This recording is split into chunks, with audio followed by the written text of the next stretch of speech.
তো হ্যালো বন্ধুরা, কেমন আছেন সবাই? আশা করছি সকলে ভালো আছেন। তো আজকের ভিডিওতে আমি আপনাদেরকে এই কৃষক বন্ধু প্রকল্পের নতুন যে ফর্মটি দেওয়া হয়েছে সেই ফর্মটি আমি আপনাদেরকে ফিল আপ করে সম্পূর্ণ সঠিক তথ্য দিয়ে আপনাদেরকে দেখাবো। তো আপনারা যদি এই চ্যানেলে নতুন হয়ে থাকেন তাহলে চ্যানেলটিকে অবশ্যই সাবস্ক্রাইব করে আমাদের পাশে থাকবেন। তো সর্বপ্রথমে আমরা চলে যাই এই ফর্মে। তো সর্বপ্রথমে এই ফর্মটির উপরের দিকে আপনি দেখতে পাবেন অ্যানেক্সার 1। তো এখানে সংযোজনী 1, মানে এই ফর্মটির নম্বর হচ্ছে 1 নম্বর ফর্ম, এই কৃষক বন্ধু 1 নম্বর ফর্ম। তারপরে লাইনে লেখা রয়েছে কৃষক বন্ধু নতুন প্রকল্পের ক্ষেত্র সমীক্ষা ফিল্ড ভেরিফিকেশনের জন্য যাচাইকরণ ফর্ম, এটি কিন্তু লেখা রয়েছে। তারপরে লেখা রয়েছে কৃষক বন্ধু আইডি নাম্বার। তো কৃষক বন্ধু আইডি নাম্বারটি এখানে আপনার যদি জানা থাকে তাহলে এখানে পুট করবেন, না হলে যদি আপনি না জানেন অথবা ভুলে গেছেন তাহলে এটি কিন্তু কীভাবে বার করতে হয় সেটি আমি আপনাদেরকে মোবাইলের মাধ্যমে স্টেপ বাই স্টেপ পরের ভিডিওর মাধ্যমে জানিয়ে দেবো। তো পরের ভিডিওতে আপনি দেখবেন। তারপরে রয়েছে যাচাইকৃত, যদি সঠিক হয় তাহলে যাচাইকরণকারী কর্তৃপক্ষ রাইট চিহ্ন প্রদান করবেন। মানে এই ঘরগুলি আপনাকে আর ফিল আপ করতে হচ্ছে না, এগুলি আপনাদের যেখানে জমা নেবেন ওনারাই একটি ফিল আপ করে দেবেন। তারপরে অপশানে রয়েছে এখানে ক্রমিক সংখ্যা, মানে সিরিয়াল নাম্বার। তো সিরিয়াল নাম্বারটি এখানে আপনি কী দেবেন, এটি আপনাকে এখানে বসাতে হবে না, এটি আপনার যেখানে জমা নেবে হয় ব্লক অফিসে অথবা কিষাণ মান্ডিতে অথবা যেখানে ক্যাম্প বসেছে সেখানে কিন্তু আপনার জমা নেবে। তো এখানে ওনারা এই সিরিয়াল নাম্বারটি বসিয়ে দেবেন।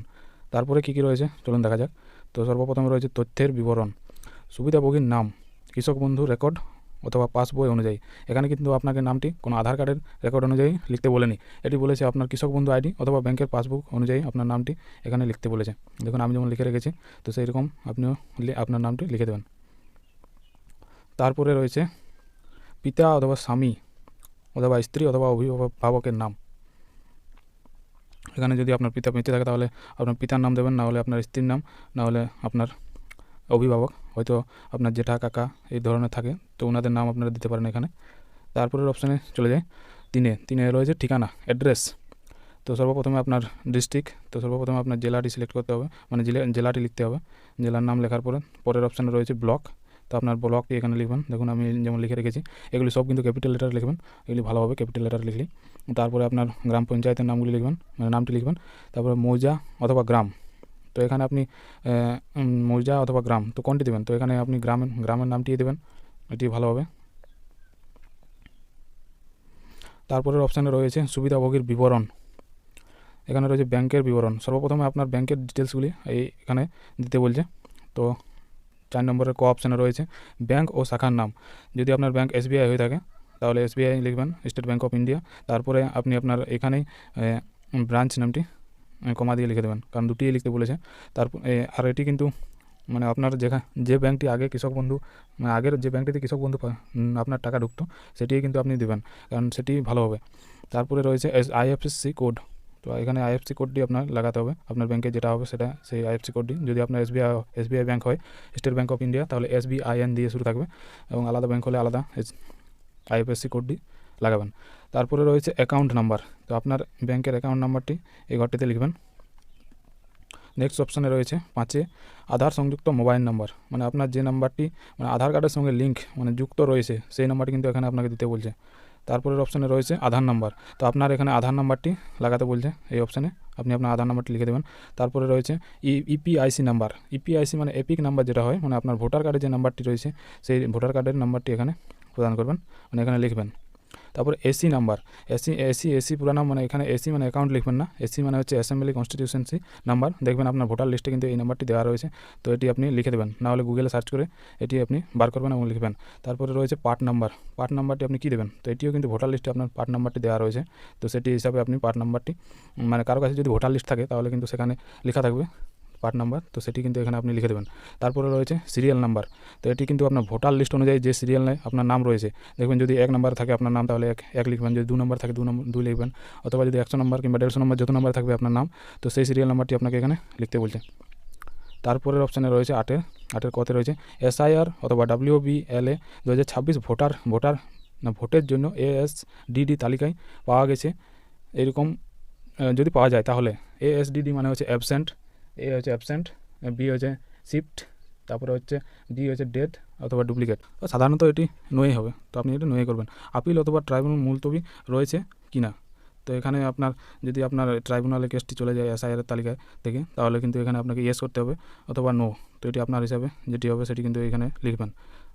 মুলতুবি সিএ আবেদন, এটা কিন্তু ওই সেম, যদি আপনার সিএতে আবেদন করা রয়েছে মানে নাম নেই অথবা নাম কাটা গেছে এবছরের ভোটার লিস্টে, তাহলে কিন্তু আপনি এখানে ইয়েস করবেন, অথবা যদি কোনো আপনার প্রবলেম নেই তাহলে এখানে কিন্তু আপনি নো করবেন।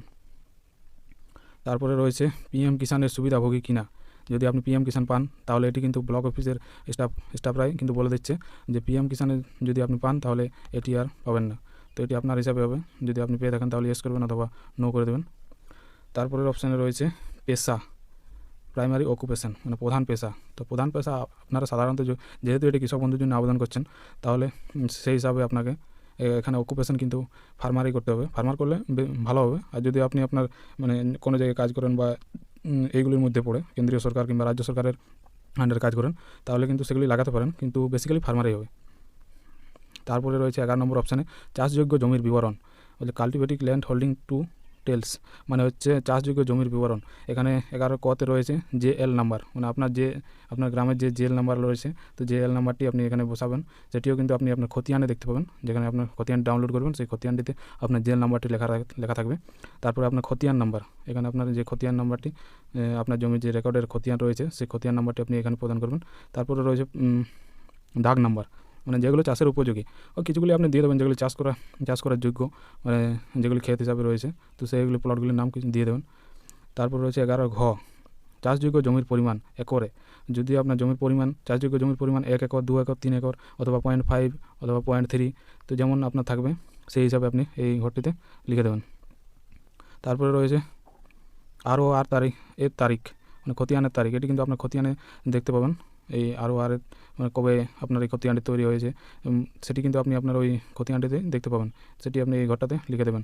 তারপরে জমির দখলের ধরন, তারপরে রয়েছে জমির দখলের ধরন, মানে জমিটি আপনি যে দখল করে রয়েছেন সেটি কি আপনি কিনে দখল করেছেন বা উত্তরাধিকার সূত্রে আপনার নামে এসেছে, কিংবা কেউ হস্তান্তর মানে কেউ দান করেছেন, অথবা অন্যান্য কারণবশত আপনার জমিটি এখানে আপনার নামে রয়েছে, তো সেটি কিন্তু আপনি এখানে লিখে দেবেন। তো সাধারণত এখানে উত্তরাধিকার সূত্রেই হয়, যদি আপনি কিনে থাকেন তাহলে এটি ক্রয় করবেন, তো সাধারণত ক্রয় হয় না, এটা উত্তরাধিকার সূত্রেই হয় আশা করি। তারপরে রয়েছে আয়কর প্রদানকারী কিনা, মানে আপনি যদি ইনকাম ট্যাক্স পেয়ার হয়ে থাকেন তাহলে এখানে কিন্তু ইয়েস করবেন, না হলে যদি আপনি ইনকাম ট্যাক্স না দেন, মানে কোনো ক্ষেত্রে ইনকাম ট্যাক্স না দেওয়া হয়, তাহলে কিন্তু এখানে আপনি নয়ে করবেন। এটি সাধারণত নয়ে হবে, তো আপনারা আপনাদের হিসাবে লিখে দেবেন। তারপরে চলে যাই পরের পাতায়। তো চলুন দেখা যাক পরের পাতায় কী রয়েছে। পরের পাতায় রয়েছে স্বামী অথবা স্ত্রীর বিবরণ। তো এখানে যদি আপনি পুরুষ হয়ে থাকেন, তাহলে যদি পুরুষ এবং আপনি যদি বিবাহিত হয়ে থাকেন তাহলে কিন্তু এখানে স্ত্রীর নাম এই জায়গাটাতে লিখতে হবে। আর যদি আপনি মহিলা হন এবং অ্যাপ্লাই করেন তাহলে এখানে কিন্তু আপনার স্বামীর নাম লিখতে হবে। তারপর রয়েছে 14 নম্বর ব্যাংকের বিবরণ। তো ব্যাংকের বিবরণ সেম, মানে ব্যাংকের বিবরণ ও শাখার নাম, এখানে আপনি ব্যাংকের নাম দেবেন এবং ওই ব্যাংকের যে ব্রাঞ্চ রয়েছে সেই ব্রাঞ্চটি দিয়ে দেবেন। তারপর রয়েছে 14 নম্বর ক্ষয়ে রয়েছে আইএফএসসি কোড, মানে আইএফএসসি কোডটা ওই ব্যাংক অনুযায়ী, যদি এসবিআই হয় তাহলে SBIN বলে শুরুতে থাকবে। নেক্সট অপশানে রয়েছে 14 গতে রয়েছে ব্যাঙ্ক অ্যাকাউন্ট নাম্বার। এখানে কিন্তু আপনার যে ব্যাঙ্ক অ্যাকাউন্ট নাম্বারটি থাকবে, মানে মানে এখানে কিন্তু আপনার ব্যাঙ্ক অ্যাকাউন্ট নাম্বারটি দিতে হবে। হয় যদি আপনি পুরুষ হন তাহলে আপনার স্ত্রীর ব্যাঙ্ক অ্যাকাউন্ট নাম্বারটি দিতে হবে, আর যদি আপনি মহিলা হয়ে থাকেন তাহলে আপনার স্বামীর ব্যাঙ্ক অ্যাকাউন্ট নাম্বারটি এখানে দিতে হবে। তারপরে রয়েছে আধার সংযুক্ত মোবাইল নম্বর, এখানে কিন্তু আধার লিঙ্কড মোবাইল নাম্বারটি আপনি এখানে দিয়ে দেবেন। এটি কিন্তু এখানে কিন্তু বলে দিয়েছে আধার লিঙ্ক মোবাইল নম্বর, যে নাম্বারটি আধারের সাথে যুক্ত আছে সেই নাম্বারটি কিন্তু এখানে দিতে হবে। তারপরে রয়েছে 16 আধার নাম্বার, এখানে কিন্তু আধার নাম্বারটি লাগাতে হবে।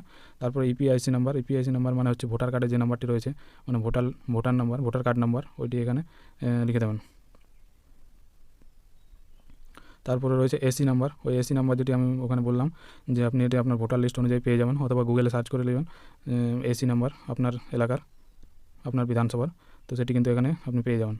তারপরে রয়েছে সিরিয়াল নাম্বার, এটি কিন্তু আপনার তারপরে রয়েছে পার্ট নাম্বার, তো এখানে এই পার্ট নাম্বারটি বসাবেন, ওইটিও আপনি ওই ভোটার লিস্টে পেয়ে যাবেন।